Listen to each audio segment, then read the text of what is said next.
Sujaya, good morning. Good morning. അങ്ങനെ എനിക്കൊന്നു സുജയുടെ ജീവിതത്തിലെയും ഒരു പ്രധാന നിമിഷമാണ് അല്ലേ? അതെ അതെ, ഈ നിൽക്കുന്ന സംഘത്തിൽ എനിക്ക് മാത്രം അവകാശപ്പെടാൻ കഴിയുന്ന ഒരു കാര്യമുണ്ട്.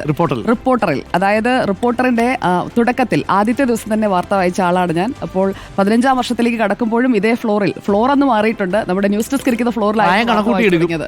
ആ പ്രായം കൂട്ടിക്കോട്ടെ, എന്തായാലും നിങ്ങൾ ഇവിടെ നിൽക്കുന്ന ആരെക്കാളും എന്തായാലും ആൻഡ്രോ സാർ ഒഴികെ ആരെക്കാളും കൂടുതലല്ല എന്നുള്ളത് വെളിപ്പെടുത്താനും ഞാൻ തയ്യാറാണ്.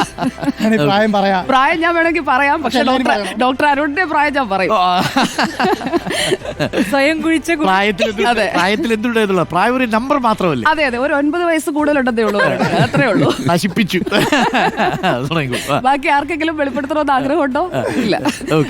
അപ്പോ അതായത് നമ്മുടെ ഈ റിപ്പോർട്ടറിന്റെ തുടക്കം തൊട്ട്, അതായത് ഒരു കുഞ്ഞ് പിറന്നു വീണപ്പോൾ മുതൽ ആ കുഞ്ഞിപ്പോൾ ടീനേജിലേക്ക് എത്തിയിരിക്കുകയാണ്. ടീനേജിലൂടെ കടന്നു പോകുന്ന നല്ല ടീനേജ് മൊമെന്റ്സ് ആണ് ഈ ചാനലിനെ സംബന്ധിച്ചിടത്തോളം. പക്ഷേ ഈ കഴിഞ്ഞ 2 വർഷങ്ങൾ, അത് 2011 കമ്പയർ ചെയ്യുമ്പോൾ ഈ കഴിഞ്ഞ 2 വർഷങ്ങൾ എന്ന് പറയുന്നത് വേഗമായിരുന്നു. തുടങ്ങിയ ഒരു ചാനൽ അതിന്റെ ശൈശവദശയിലൂടെ കടന്നു പോകുമ്പോൾ ഉണ്ടാകുന്ന ബാലാരിഷ്ടതകളെല്ലാം ആ ചാനലിനെ നേരിട്ടിട്ടുണ്ട്. ഞാൻ ഈ നിമിഷത്തിൽ അന്നത്തെ എൻ്റെ ചീഫ് എഡിറ്റർ MV നികേഷ് കുമാറിനെ ഓർക്കാൻ ആഗ്രഹിക്കുകയാണ്. അദ്ദേഹം ഇപ്പോൾ സജീവ രാഷ്ട്രീയത്തിലേക്ക് പോയതുകൊണ്ട് നമുക്കൊപ്പമില്ല. പക്ഷേ അദ്ദേഹത്തിന്റെ ആ ഒരു തുടക്കമിടാനായിട്ടുള്ള ഇതുപോലെ ഒരു വേഗമുള്ള ന്യൂസ് ചാനൽ, അതുതന്നെയായിരുന്നു അന്നും കോൺസെപ്റ്റ്. ആ വേഗതയിൽ താല്പര്യം തോന്നിയാണ്. സത്യം പറഞ്ഞു കഴിഞ്ഞാൽ ശമ്പളം എത്രയാണെന്ന് പോലും സാറിനോട് ചോദിച്ചിട്ടില്ല.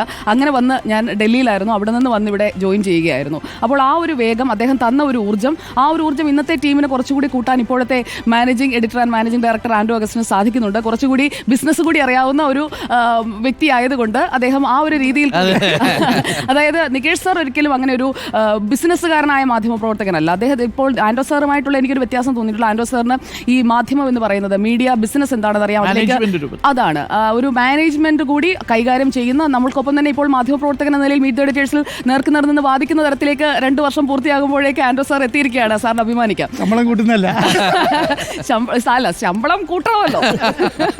കാരണം 2 വർഷമായി 1ാം സ്ഥാനത്ത് നിൽക്കുന്ന ഒരു ചാനലിൽ ശമ്പളം കൂട്ടിയില്ല എന്ന് പറഞ്ഞാൽ നാട്ടുകാർ തന്നെ ചോദിക്കും.